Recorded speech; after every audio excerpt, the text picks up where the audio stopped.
10대 여성을 잔인하게 살해한 박대성. 그런데 이 피해 여성이 마지막 통화한 내용이 뒤늦게 알려졌습니다. 함께 보시죠.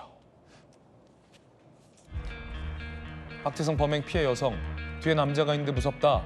친구 A양에게 이런 전화가 한 것으로 뒤늦게 확인됐어요. 뭐 맞을 것 같다. 친구는 그러다 갑자기 엄청 뛰는 소리가 들렸다. 무슨 일이냐고 물어보니 소리를 지르며 신고해달라고 했다. 다급한 통화가 마지막 통화 내용이었던 것이 확인됐습니다. 그러니까 피해 여성은 끔찍한 일을 당할 것을 예감이라도 했었던 것 같습니다. 박대성의 소주 4병 진술도 사실이 아닐 가능성이 있다는 의혹이 제기됐습니다. 들어보시죠.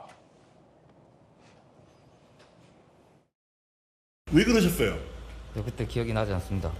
죄송합니다. 아직도 그럼 범행 부인하고 계신 거예요? 아닙니다. 증거가 다 나왔기 때문에 부인은 하지 않습니다. 술은 얼마나 마셨어요?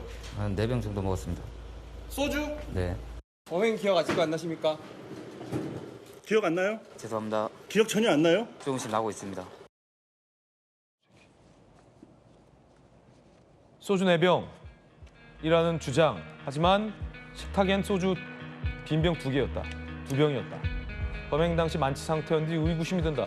경찰 관계자는 이렇게 의심하고 있습니다. 만취 상태도 아니었던 것 같다라는 얘기인데 조kim 변호사님, 고의로 이 음주량을 부풀려서 마치 기억이 안 나는 것처럼 얘기했다 이겁니까?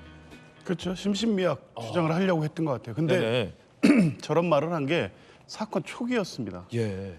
그런 이 박대성의 전체적으로 이 사건에 대해서 밝히는 입장을 보면 그래서 더 섬뜩한데요. 섬뜩한 거죠. 예.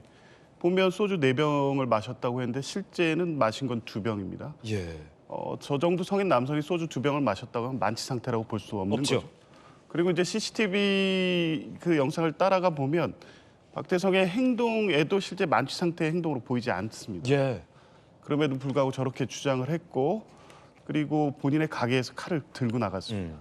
계획 범죄로 볼 수 있는 거죠. 그러니까 최초 이 상황이 보도됐을 때는 우발적으로 가서 쫓아가서 바로 어떤 이런 잔혹행위를 한 것으로 보여졌는데 그게 아니었습니다. 계속 따라가고 있었고 피해 여성은 친구한테 전화해서 그 위협감을 느끼는 상태에서 계속 도망가던 도중에 공격을 당한 거였고 이런 전체적인 상황을 보면 매우 죄질이 안 좋은 살인죄에 해당됩니다.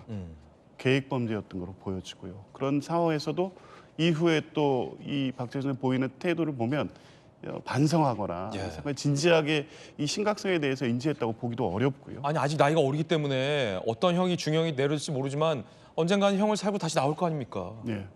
그러니까 이거야 뭐 그냥 이제 살인죄에 해당이 되는데 살인죄 중에도 양형 기준에 따라서 이제 가중 감경 요인이 있지 않겠습니까? 전체적으로 보면 계획 범죄로 볼 여지가 크고 범행의 동기도 뚜렷하지 않고 예. 행위 자체도 잔혹하고 그리고 범행 이후에 보이는 여러 가지 태도, 책임을 면피하려고 축소하거나 거짓 진술한 여러 가지 정황들을 보면 굉장히 지능적으로 행동하고 있다. 그렇죠. 전 이건 뭐 사형의 법정 최고형이 내려져도 마땅한 예. 사건이라고 봅니다. 예. 왜 아니겠습니까? 많은 국민들이 분노하고 있는 사건입니다.